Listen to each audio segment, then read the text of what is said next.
दोस्तों, क्या आपके घर में भी अब बातें कम और मोबाइल की स्क्रोलिंग की आवाज ज्यादा आती है? तो आज का वीडियो आपके और मेरे, हम सब के घर के कहानी है।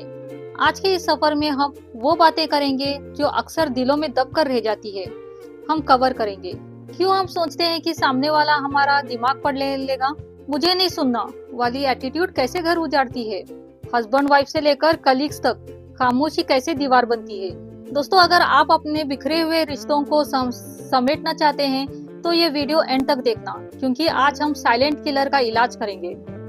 याद रखिए, सबसे खतरनाक झगड़ा वो नहीं होता जिसमें आवाज ऊंची हो, बल्कि वो होता है जहां दोनों तरफ खामोशी हो। क्योंकि चीख पुकार में तो फिर भी दर्द दिखता है, खामोशी में तो रिश्ता ही मर जाता है। हम सबको लगता है कि हमारी जिंदगी कोई बॉलीवुड मूवी है जहां बैकग्राउंड में सैड म्यूजिक बजेगा और हीरो को आकाशवाणी होगी कि हीरोइन को क्यों गुस्सा है। मेरे मेरे भाई, मेरी बहन, रियल लाइफ में कोई आकाशवाणी नहीं होती। हमारा ब्रेन कोई स्कैनर नहीं है। हम एक्सपेक्ट करते हैं कि पार्टनर हमारा दिमाग पढ़ ले, माइंड रीडिंग कर ले, पर दोस्तों सामने वाला इंसान है, कोई जादू टोना करने वाला नहीं। भाई, अगर पेट में दर्द है तो डॉक्टर को बोलना पड़ता है ना, तो दिल में दर्द है तो पार्टनर को क्यों नहीं बोलते? जब तक आप अपनी प्रॉब्लम बोलकर नहीं दिखाओगे तब तक कोई हल नहीं निकलने वाला। एक्सप्रेस कीजिए, सप्रेस मत कीजिए। इंसान होकर हम अच्छे इंसानियत दिखा रहे हैं। हर रिश्ते में यहाँ अब कड़वाहट और चेहरे पर मुखौटा है और दिलों में नफरत।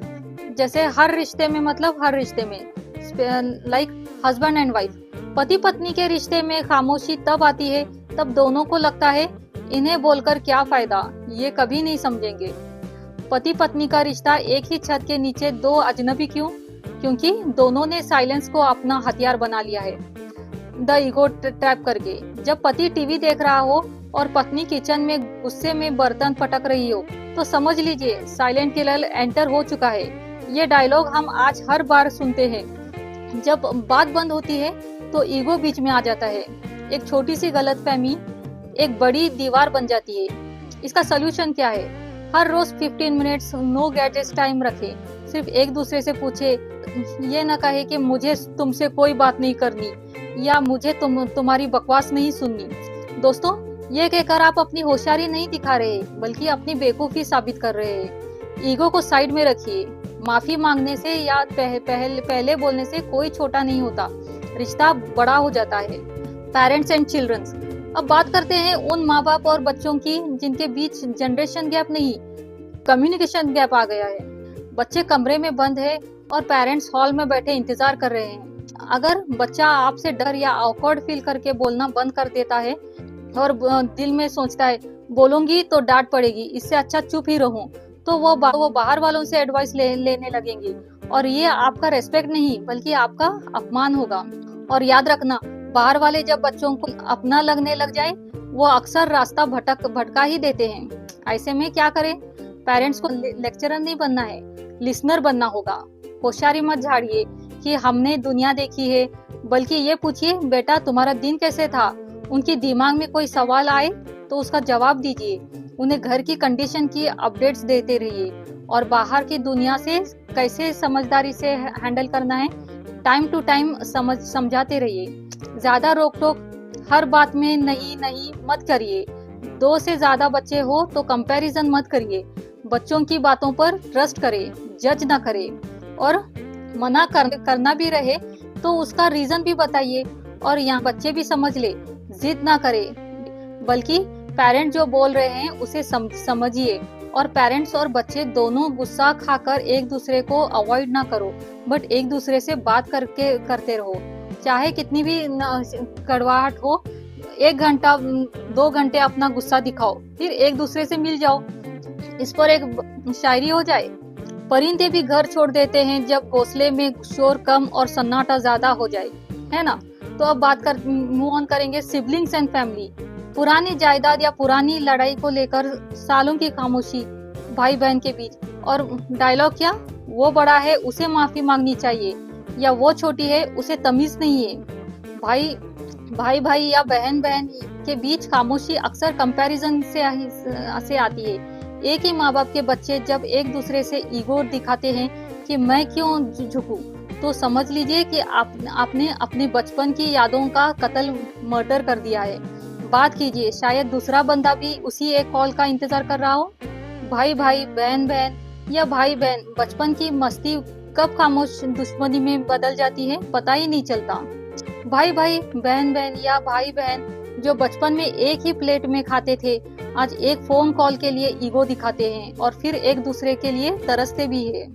कंपैरिजन और पुरानी बातों को दिल में रखने से रिश्ता जहर बन जाता है। नफरत दुगनी होती जाती है और बढ़ती ही जाती है। इसका सलूशन, पुरानी बातों को लेट गो करे। एक कॉल या एक मैसेज, याद है हम बचपन में कैसे लड़ते थे, खामोशी तोड़ने के लिए इतना काफी होता है। इसलिए चाहे कुछ भी हो जाए तो भी कम्युनिकेशन को खुद पर कंपलसरी कर लो। अगर आपने अपनी खामोशी नहीं तोड़ी तो दूसरे रिश्ते उसमें और आग डाल लगाएंगे और आपके दिमाग में और उस भाई बहन के खिलाफ झूठी बातें डालेंगे और वो मजा लेंगे और आप लोग को दूर करवा कर खुद का फायदा करवा लेंगे। Alone versus family, dining table पर 5 लोग बैठे हैं पर सब मोबाइल में बिजी है। ये फिजिकल प्रेजेंस तो है पर मेंटल एब्सेंस है। आप भीड़ में भी अकेले हैं क्योंकि आपने बात करना ही छोड़ दिया है। क्या फायदा हुआ ऐसे आकर बैठने का जब सामने बैठे सामने की हालचाल पता ही ना हो। जब एक फैमिली मेंबर खामोश रहता है तो वो डिप्रेशन या एंजाइटी का शिकार भी हो सकता है। इसका सलूशन, अगर कोई फैमिली मेंबर कम बोल रहा है तो उसे अकेला मत छोड़िए। उसे एहसास दिलाइए कि उसकी मौजूदगी, उसकी प्रेजेंस मैटर करती है। हर मेंबर की बातों की वैल्यू रखिए। कलीग्स और सोसाइटी, ऑफिस में जब टीम वर्क की जगह सिर्फ फॉर्मल ईमेल्स रह जाए तो प्रोडक्टिविटी गिर जाती है। वर्क प्लेस पॉलिटिक्स और डिस्ट्रस्ट बढ़ता है क्योंकि लोग एक दूसरे की हेल्प करने के बजाय साइलेंस इख्तियार कर लेते हैं। एक हैप्पी सोसाइटी तभी बने जब पड़ोसी से और कलीग्स से दिलों की बातें करेगा। दिलों की बातें ना भी करे तो एटलीस्ट फॉर्मली ब्रेक में साथ लंच टी कर ले और आते जाते हाय हेलो मॉर्निंग इवनिंग की विश तो कर ही सकते हैं। दोस्तों, आज हमने बहुत गहरी बातें की है जो हर कोई इसे जूझ रहा है पर कोई बोलता नहीं है। ये पॉइंट्स याद रखिए। पहली बात, लाइफ कोई फिल्म नहीं है, अपनी तकलीफ बोलकर बताइए।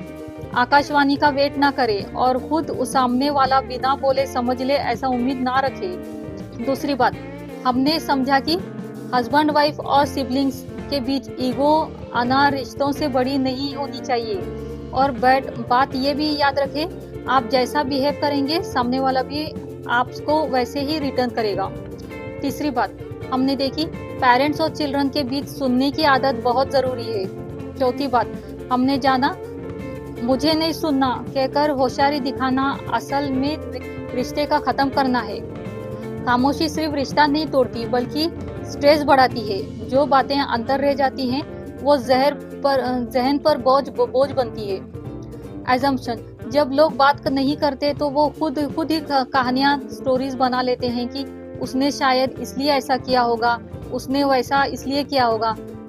टूटता हुआ समझ, जब घर खामोश होते हैं तो मोहल्ले और सोसाइटी भी बिखरने लगती है। एक हैप्पी सोसाइटी की बुनियाद हैप्पी कम्युनिकेशन है। सॉल्यूशन सिंपल है, आज रात सिर्फ 10 मिनट बिना फोन के अपने पार्टनर या घर वालों के पास बैठिए। माफी मांगने में पहल कीजिए, होशियारी मत दिखाइए, मोहब्बत दिखाइए और अपने बात करने का लहजा टोन सही और रेस्पेक्ट वाला रखिए। सामने वाले को बार बार कमतरती का एहसास मत दिलाइए या टॉन्ट बार बार ना देते जाए। सुनिए के बिना इंटरप्ट के सुनते रहिए। जब सामने वाला कोई बोल रहा हो तो उसे ध्यान से सुनिए। ऐसा नहीं कि वो बोल रहा है और आप अपनी मोबाइल स्क्रॉलिंग करें। उन्हें माफी मांगने में पहल करें, अप्रिशिएट करें छोटी छोटी बातों को। Simple rules, stop expecting magic, सामने वाला आपका दिमाग नहीं बोलना पड़ेगा। किल द ईगो, माफी मांगने से कोई छोटा नहीं होता, रिश्ता बड़ा हो जाता है। एक्टिव लिसनिंग, जब सामने वाला कुछ बोल रहा है तो उसे काटने के लिए नहीं बल्कि समझने के लिए सुनिए। रिश्तों में खामोशी को जगह मत दीजिए, बोलना शुरू कीजिए क्योंकि जब तक शब्द है तब तक उम्मीद है। क्या आपने आज अपने किसी प्यारे से पूछा कि उनका दिन कैसे था, या कब से आपने उन लोगों से बात नहीं की? तो अभी आप अपना फोन उठाइए, मैसेज कीजिए और उनसे बात करना स्टार्ट कीजिए। आप देखेंगे कि 1 ही मिनट में रिप्लाई हो जाएगा और सालों की जो दुश्मनी थी 1 मिनट में खत्म हो जाएगी। अगर नहीं तो अभी पूछिए। सुना है खामोशी से रिश्ते गहरे होते हैं, मगर याद रखिए ज्यादा खामोशी से रिश्ते बहरे भी हो जाते हैं। दोस्तों, अगर इस वीडियो ने आपके दिल को छुआ है तो इसे अपने फैमिली ग्रुप में शेयर जरूर करना। कमेंट में लिखिए करूंगी, बात करने में पहल करूंगी, माफी मांगूंगी। अगले वीडियो में मिलते हैं, तब तक के लिए बोलते रहिए, जुड़ते रहिए। चैनल लर्न टू वन जरूरी बात को जरूरी बातें रहती है इसमें। लाइक, सब्सक्राइब, कमेंट जरूर कीजिए। Thank you.